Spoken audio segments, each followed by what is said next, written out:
ഇന്ന് വായിക്കുന്ന വിശുദ്ധ വേദ പുസ്തക ഭാഗം ഉൽപ്പത്തി 34:1-31 വരെ. ലയ യാക്കോബിന് പ്രസവിച്ച മകളായ ദീനാദേശത്തിലെ കന്യകമാരെ കാണുവാൻ പോയി. അപ്പോൾ ഹിവ്യനായ ഹാമോരിൻ്റെ മകനായി ദേശത്തിൻ്റെ പ്രഭുവായ ശേഖേം അവളെ കണ്ടിട്ട് പിടിച്ചുകൊണ്ടുപോയി അവളോടുകൂടെ ശയിച്ച് അവൾക്ക് പോരായ്ക വരുത്തി. അവൻ്റെ ഉള്ളം യാക്കോബിൻ്റെ മകളായ ദീനയോട് പറ്റിച്ചേർന്നു. അവർ ബാലയെ സ്നേഹിച്ചു, ബാലയോട് ഹൃദ്യമായി സംസാരിച്ചു.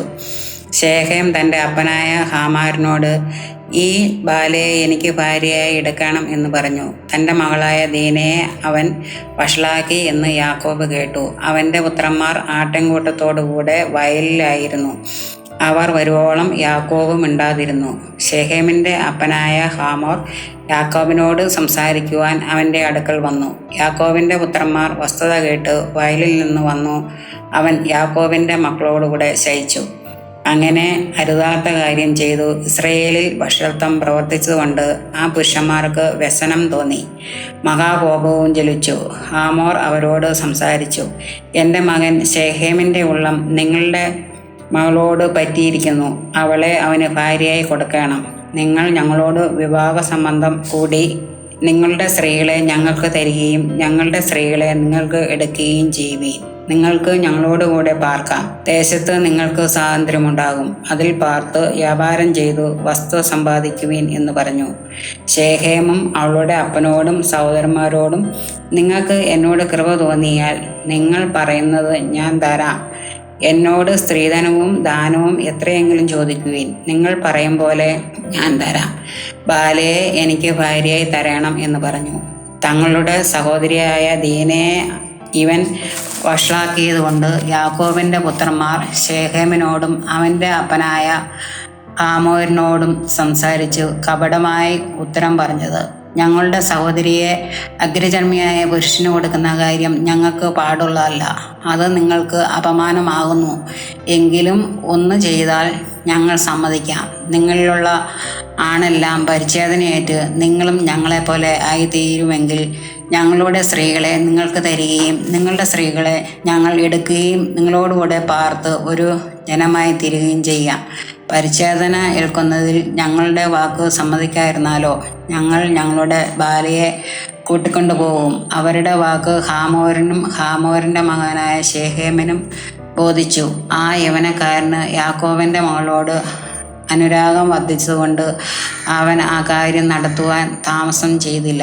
അവൻ തൻ്റെ പിതൃഭവനത്തിൽ എല്ലാവരിലും ശ്രേഷ്ഠനായിരുന്നു. അങ്ങനെ ഹാമോരും അവൻ്റെ മകനായ ശെഖേമും തങ്ങളുടെ പട്ടണഗോപുരത്തിൽ ചെന്നു പട്ടണത്തിലെ പുരുഷന്മാരോട് സംസാരിച്ചു, ഈ മനുഷ്യർ നമ്മോട് സമാധാനമായിരിക്കുന്നു. അതുകൊണ്ട് അവർ ദേശത്ത് പാർത്ത് വ്യാപാരം ചെയ്യട്ടെ. അവർക്കും നമുക്കും മതിയാകും വണ്ണം ദേശം വിസ്താരമുള്ളതല്ലോ. അവരുടെ സ്ത്രീകളെ നാം വിവാഹം കഴിക്കുകയും നമ്മുടെ സ്ത്രീകളെ അവർക്ക് കൊടുക്കുകയും ചെയ്യുക. എങ്കിലും അവർ പരിച്ഛേദനയുള്ളവരായിരിക്കും പോലെ നമ്മിലുള്ള ആണെല്ലാം പരിച്ഛേദന ഏറ്റാൽ മാത്രമേ അവർ നമ്മോടുകൂടെ പാർത്ത് ഒരു ജനമായിരിക്കുവാൻ സമ്മതിക്കുകയുള്ളൂ. അവരുടെ ആട്ടിൻകൂട്ടവും സമ്പത്തും മൃഗങ്ങളൊക്കെയും നമുക്ക് ആകയില്ലയോ? അവർ പറയും വണ്ണം സമ്മതിച്ചാൽ മതി, എന്നാൽ അവർ നമ്മോടുകൂടെ പാർക്കും എന്ന് പറഞ്ഞു. അപ്പോൾ ഹാമോരിൻ്റെ പട്ടണക്കാരെല്ലാവരും അവൻ്റെ മകൻ ശെഖേമിൻ്റെയും വാക്ക് കേട്ട് പട്ടണക്കാരിൽ ആണല്ലോ പരിച്ഛേദനയേറ്റ് 3-ാം ദിവസം അവർ വേദനപ്പെട്ടിരിക്കുമ്പോൾ യാക്കോബിൻ്റെ 2 പുത്രന്മാരായി ദീനയുടെ സഹോദരന്മാരായ ശിമയോനും ലേവിയും താൻ്റെ വാളെടുത്ത് നിർഭയമായിരുന്ന പട്ടണത്തിൻ്റെ നേരെ ചെന്ന് ആണിനെയൊക്കെയും കൊന്നുകളഞ്ഞു. അവർ ഹാമോരിനെയും അവൻ്റെ മകനായ ശെഖേമിനെയും വാളിൻ്റെ വായ്ത്തലയ്ക്കൽ കൊന്നു.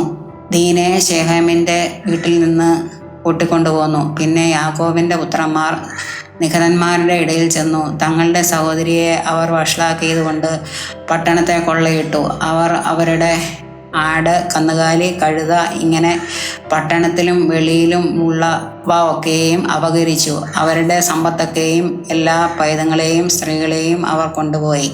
വീടുകളിലുള്ളതൊക്കെയും കൊള്ളയിട്ടു. അപ്പോൾ യാക്കോബ് ശിമെയോനോടും ലേവിയോടും, ഈ ദേശനിവാസികളായ കനാന്യരുടെയും പെരിസരുടെയും ഇടയിൽ നിങ്ങൾ എന്നെ നാറ്റിച്ചു വിഷമത്തിലാക്കിയിരിക്കുന്നു. ഞാൻ ആൾ ചുരുക്കമുള്ളവനല്ലോ. അവർ എനിക്ക് വിരോധമായി കൂട്ടം കൂടി എന്നെ തോൽപ്പിക്കുകയും ഞാനും എൻ്റെ ഭവനവും നശിക്കുകയും ചെയ്യും എന്ന് പറഞ്ഞു. അതിനു അവൻ, ഞങ്ങളുടെ സഹോദരിയോട് അവന് ഒരു വേശ്യയോട് എന്ന പോലെ പെരുമാറാമോ എന്ന് പറഞ്ഞു.